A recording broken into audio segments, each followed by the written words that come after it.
afar su'aalood oo aad iyo aad muhiim u ah oo sanad kasta horaantiisa ama dabayaaqadiisa ama gabagabadiisa intuba ku anfacaya laakiin wax waliba markay bilow yihiin ay ku fiican yihiin 2024 bilowgiisa afartan su'aal haddaan isweydiino maxaa i hortaagan waxaa laga yaabaa in fursado tiro badan ay jiraan oo ku hor yaala laakiin aadan ka faa'iideysan karin xayndaabyadaas fiiri kuwii hore ka mid noqon karaan amaba waxaa laga yaabaa xayndaabyo nafsi ah oo adiga aad iska dhaadhicisay cidna aynan kugu shubin laakiin still waxaa laga yaabaa in fikrado aad aaminsan tahay oo garbaduub ku haya oo hortaagan horumarka naftaada inay jiraan fikradahaas haddaadan ka hadlin بسم الله الحمد لله ثم الصلاة والسلام على أشرف المرسلين سيدنا محمد وعلى آله وصحبه أجمعين السلام عليكم ورحمة الله sanadkii 2023 waa ka sii jeestay waxaana inoo soo dhow insha Allah sanadka 2024 xilli waliba aad muuqaalkan fiirsanaysid ama hadda ha ahaado oo lagu jiro gabagabada sanadka 2023 oo ay maalmo ka dhiman yihiin ama xilli kale ha ahaado mar waliba waxaan rabaa inaad bal isweydiisid afar su'aalood oo aad iyo aad muhiim u ah oo sanad kasta horaantiisa ama dabayaaqadiisa ama gabagabadiisa intuba ku anfacaya laakiin wax waliba markay bilow yihiin ay ku fiican yihiin 2024 bilowgiisa afartan su'aal haddaan isweydiino jawaabo fiican aan u helno waxay ila tahay in wax weyn ay ka tari doonto insha Allah horumarkeena iyo waxyaabaha aan tiigsanayno su'aasha koowaad ee muhiimka ah waxa weeye sabab why aad u dadaalaysaa why ay tahay inaad isu bedeshid maxaad u bixinaysaa qiimo tiro badan maxaad isugu dadaalaysaa noloshaada maxaad u rafaadaysaa maxaad u soo jeedaysaa habeenno badan oo ay laga yaabo dadka dhigaaga ah inay iska raaxaysanayaan maqaayadaha fadhiyaan xeebaha ay joogaan whatever why su'aashaas haddaad jawaab u heshid waxaa kuu fududaanaya jawaabaha su'aalaha kale ee soo socda jawaabahooda arrinta muhiimka ana waxa weeye su'aashaas cid ka jawaabi karta ma jirto oo aan adiga ahayn sababtoo ah adiga og waydaada adiga og nolosha waxaad u joogtid adiga og waxa aad damacsan tahay adiga og qoyska aad ka soo jeedo adiga og duruufaha ku haysta xataa waxyaabaha saameynta kugu leh waxaa ka mid ah korriinkaagii hore ee laga yaabo inuu carqaladaysnaa culays badan ka jiray dhibaatooyin ka jiray in waxyaabaha ku haysto uu yahay laga yaabo marka why isweydii su'aal why uu ii celinayaa isaga why uu iigu dhagan yahay why aan baastigii iyo maadigii iyo waxyaabihii i dhaafay aan mar waliba u go'anayaa su'aashaas marka aad ka jawaabtid kadib waxaad u geli kartaa su'aalaha kale waxyaabaha ay dhahan waxaa ka mid ah leadershipka iyo hoggaanka haddii hoggaamiyuhu uu helo why xoogan how way u fududahay haddii uu helo sabab xoogan oo uu dagaalamo oo uu dadaalo oo dowladnimada iyo shirkadiisa iyo mashaariicda iyo shaqaalaha uu wado sabab ka dambaysa waxaas wuxuu ugu dadaalaya hadduu haysto oo solid oo adag sida waxaas loo qabanaya how way fududaan doontaa marka waydaada si fiican uga fikir qof walibana waa loo baahan yahay inuu liis qaato oo buug iyo qalin intaa qaadatay tax waydaada waydu way tiro badnaan karaan adigu laakiin ugu dambeyntii full potentialkaaga inaad gaartid inaad qof horumarsan oo dhammaystiran noqotid why aad u gaari laadahay isweydii su'aalahaasi su'aasha labaad ee muhiimka ah waxa weeye haddii dad kale ay gaareen oo horumarkaasi uu dad kale u suuragalay why not you adigu muxuu kugu suuragali layaa calafkayga dhiman aniga waa iska sugayaa of course jawaabaha ka mid noqon kara calafkaaga wuu dhinaan karaa waa sax qadarta alle iyo muxuu ah xilligeeda imaanaysa waa sax laakiin arrin kale jirta arrintaas waxa gadaal ha ugu dhicin hana ku mashquulin qadarta alle sababtoo ah qadarta alle ma aha wax khilaaf ka taagan yahay ma aha waxaan ka wada hadlayno runta markaan kuu sheegana ma aha wax loo baahan yahay in badan in laga dhaadhici sababtoo ah waxa aniga aan aaminsanahay inaad tahay qof muslina aaminsan qadartu xilligeeda inay imaanayso lagana hormari karin lagana dabdhici karin laakiin caqli aad leedahay xigmadu ilaahay ku siiyey waxbaad ku dadaalaysaa maalin walba qorshooyin aad dejisanaysaa armay suuragal tahay sababta aad u hormari laadahay sababta aad tallaabo u qaadi laadahay sababta aad u gaari laadahay full potentialkaagu in maskaxdaada qaybaheeda dambe already ay qolo kale u xiran tahay inaad sanduuq ugu jirtid dad kale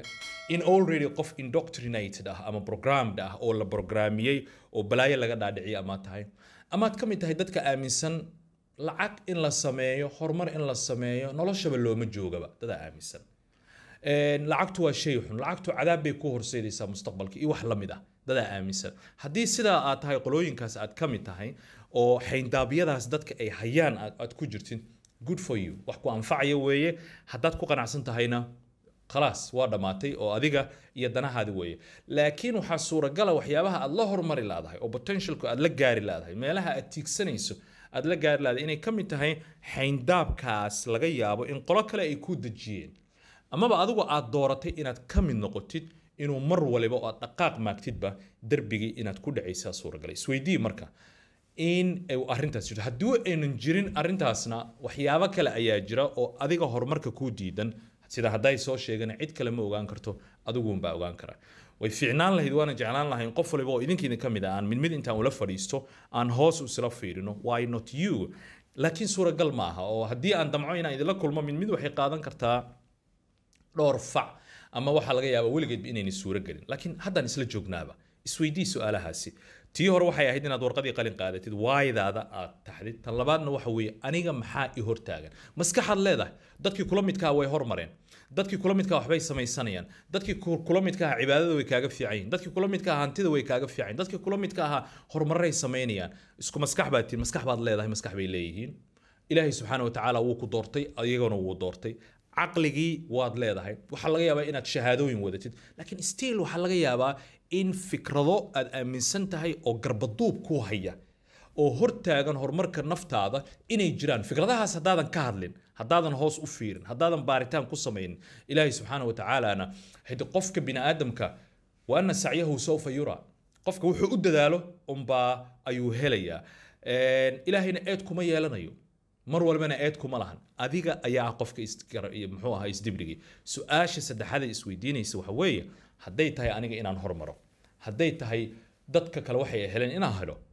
why not now hadda maxaan u hormari lahay maxaan hadda horumarkayga u bilaabi lahay maxaa i hortaagan waxaa laga yaabaa in fursado tiro badan ay jiraan oo ka hor yaala laakiin aadan ka faa'iidaysan karin xayndaabyadaas fiiri kuwii hore ka mid noqon karaan amaba waxaa laga yaabaa xayndaabyo nafsi ah oo adiga aad iska dhaadhicisay cidna aynan kugu shubin oo ah inaad horumar gaari karin ka dhalatay cid muxuu ahaa masaakiina ka dhalatay waxaan baasino lagu weerariyo 4.5 wax la midka ah that's false beenta ugu weyn ee lagu sheegay ama aad isu sheegtay waa taas midna ogow xilli ka munaasabsan ka qaalisan oo horumar shakhsiyadeed qofka uu samayn karo sida la sheego hadda dadkii hore iyo dadka dambaba weli sooma aynan marin waqtiga hadda la haysto marka la eego fursad waxaa jirta cajiiba oo aad iyo aad u ballaaran adduunyada siday u horumartay horumarka nolosha meesha laga gaaray internetka sida muxuu ahaa waxyaabaha uu bedelay of course internetka dhibaatooyinkiisu leeyahay iskuma haysto laakiin ma inkiri kartid ma diidi kartid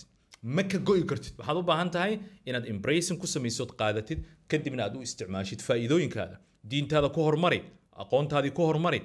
businesskaaga ku samayso ganacsiyadaada ku samayso mar walibana ha ku koobnaanin sanduuq yaroo meel ku jira xaafadda aad joogtid ka war magaalada aad joogtid ka war dalka aad joogtid ka war ma ku koobnaanaysaa maya global adduunyadii oo dhan ayaa macaamiil ku ah waagii hore sandaqadaada ay wax ka gadan jireen afarta qof ee ku hortaagan ma aha maanta macaamiil waxaa kuu noqon kara kumanaan ku kala nool dunida daafeeda adiga ayay kugu xiran tahay su'aasha saddexaad ee muhiimkan hadda kuu sheega why not now hadda maxaan u samayn la'ahay si fiican isu weydiiye in 2024 maxaan qaban karaa 25 maxaa ii qorshaysa rag bay u dejisan tahay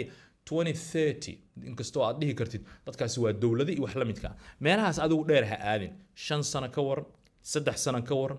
2 sano ka waran 1 sano qorshe ma dejisan kartaa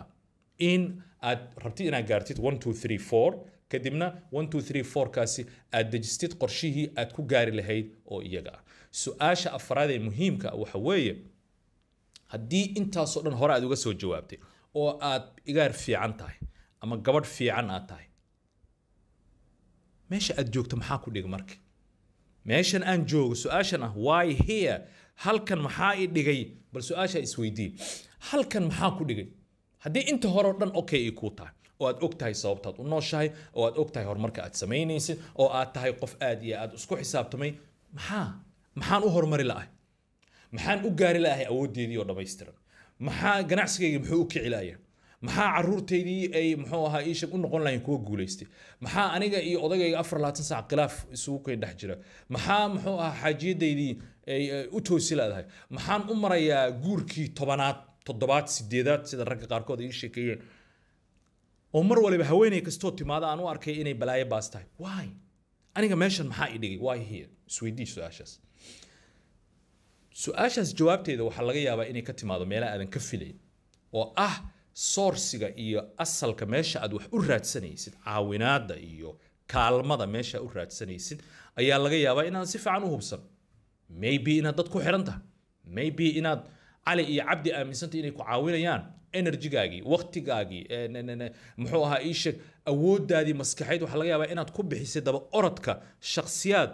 iyaguba nuqsaantoodii la yaaban markaas adigay kula sii yaaban yihiin wareedha ninkan waxa na daba ordayo muxuu ah waxna weydiisanayo marka aan kuu sheega marka meeshan waxyaabaha ku dhigay waxaa ka mid noqon kara in meeshii saxda ahayd aadan wax u raadsan awooddaadii haddaa ku tashatid oo aad dadaashay oo aad habeenna soo jeeday oo aad PhD qaadatay oo aad master qaadatay oo aad badge qaadatay oo ciddii ay kula yaabeen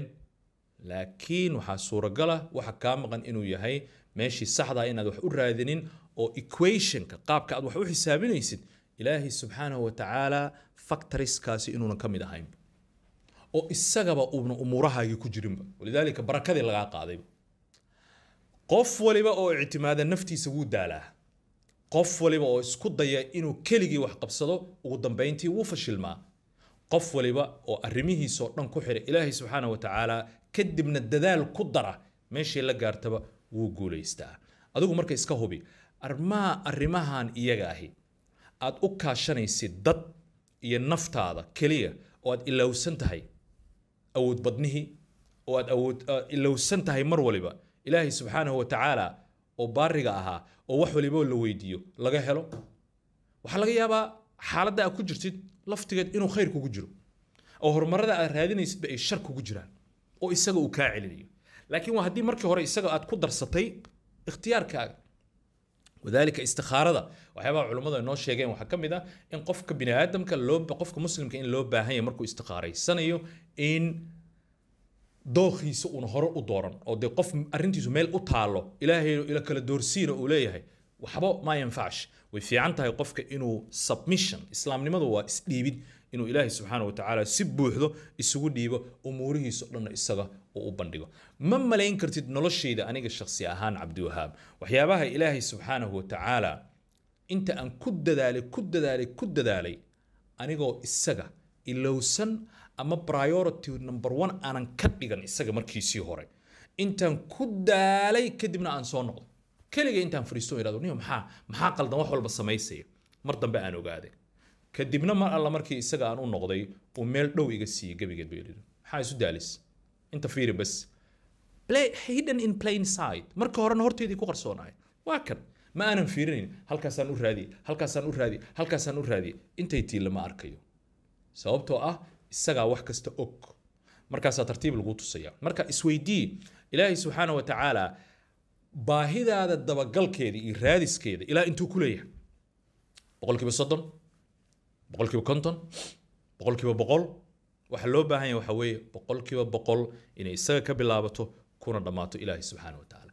midda kale waa baari ogow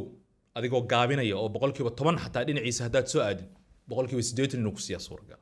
sababtoo ah waa baari warkii oo kooban arrintaas case ira idinka siiyo marka oo ku saabsan arrinta ku saabsan meesha aad joogtid iyo sababaha fursadaha qaarkood laga yaabo inaad u waysid adiga oo dadaalaya dadka muslimiinta waaba caadi wataan idin soo sheegayo qofka muslimku duruufihiisu waa iska tiri badan yihiin ilaahayna priority number 1 inuu u noqdo ayaa loo baahan yahay laakiin tusaalaha raba inaan idin siiyo waa tusaalo aan qof muslim ahayn ku dhacay nin la yiraahdo professor Clayton Christensen waa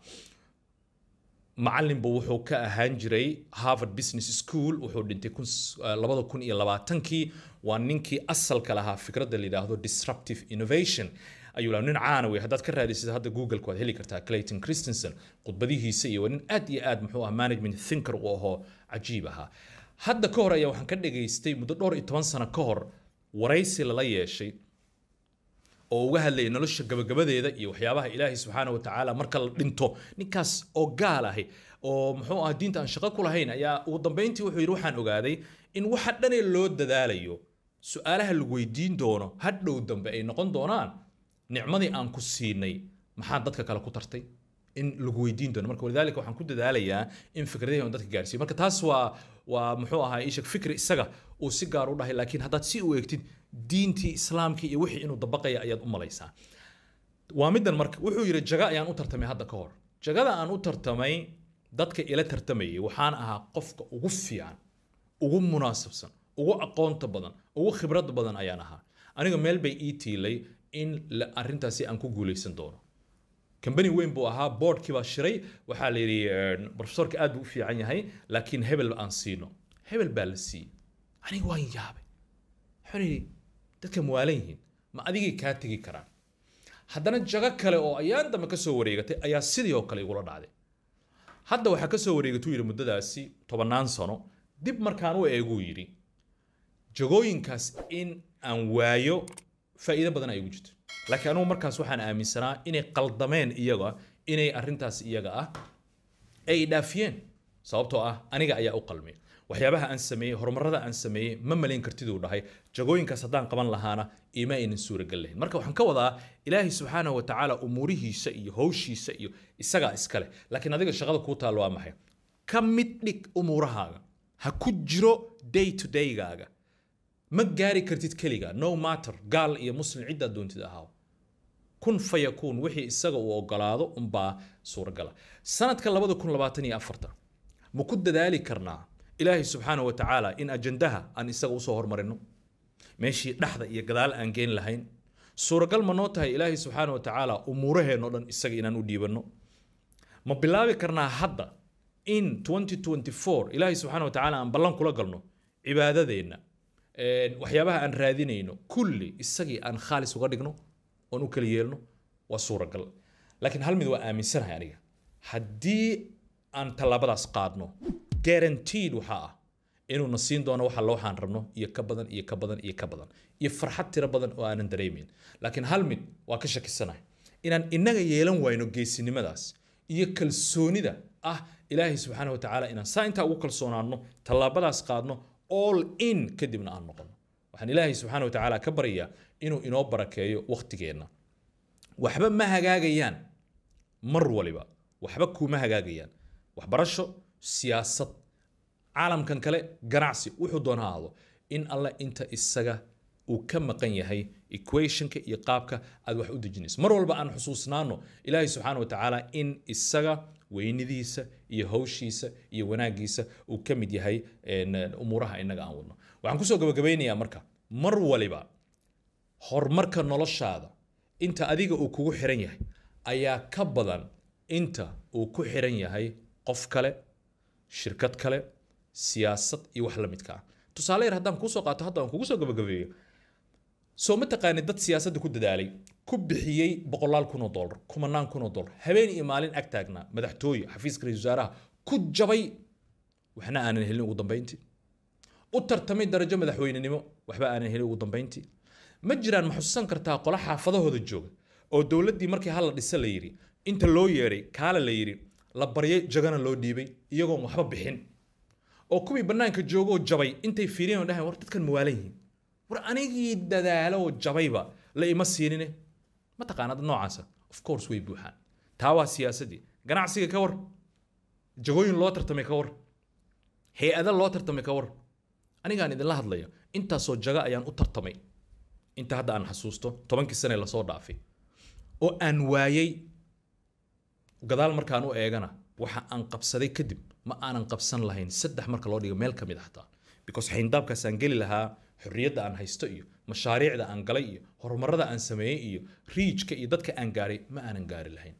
waxaan geli lahaa muxuu ahaa box kooban waxaas oo dhan yaa waay markii iskale ilaahay subxaanahu wa tacaala isaga mar waliba arrintiisa aan ku arrimaha ku xir mar walibana wuu damaanad qaadayaa isagu inuu ku caawi doono ilaahay waxaan ka baryaa inuu inoo barakeeyo cimrigeena cibaado suubanna waa rajaynina guul barwaaqo cibaado caafimaad dhammaystiran ayaan rajaynaynaa 2024 now su-aasha ugu dambaysan ku weydiinaya marka waxa weeye 2024 waxaan rabnaa in aan diyaarino mawaadiic kala duwan waxyaaba kugu taaganaa laga yaabaa inay jiraan commentiga ma ku qori kartaa meelaha is leedahay inaan ka soo hadalno ka diyaarino muuqaallo ka diyaarino qoraallo sababtoo ah mawduuc kasta ma ka hadli karo aniga موضوعية قاركود ما بقى قاندي موضوعية قاركودنا ما بربع أجس إن أنقله لكن هذا وحن أغانيا بقولال كن أو قف أيو بيل والبجارة مقالة ذي كلا دوان بلاتفورمز كلا دوان إيه أنصارنو سيدا درتد إن أن سي استراتيجيكلي أو قرشي سن وقفكرنا ويا وحدتك أنفعية in the long run dadka waayeelka dadka dhaxdhaxaadka dhalinyarada haba u badnaadaan dhanka dhalinyarada marka hadii ay jiraan mowduucyo is leedahay inaan waqti gelino ay tahay fadlan commentiga ku qor waxba mushkila ama waxa dhigi kartaa tusaale ahaan waxa ustaad waxaan rabnaa inaad mowduucyada saas oo kale loo diyaariyo dadka qaarkood wali waa deeqsiin waxay nala wadaagaan mowduuci waxay nala wadaagaan ciwaanadii waxay nala wadaagaan eriyooyinka aan xoog saareen iyo wax la midka please nacaawi si aan annaguna u caawino boqolaalka kumanaanka kale Soomaaliyeed aad baad u mahadsantiin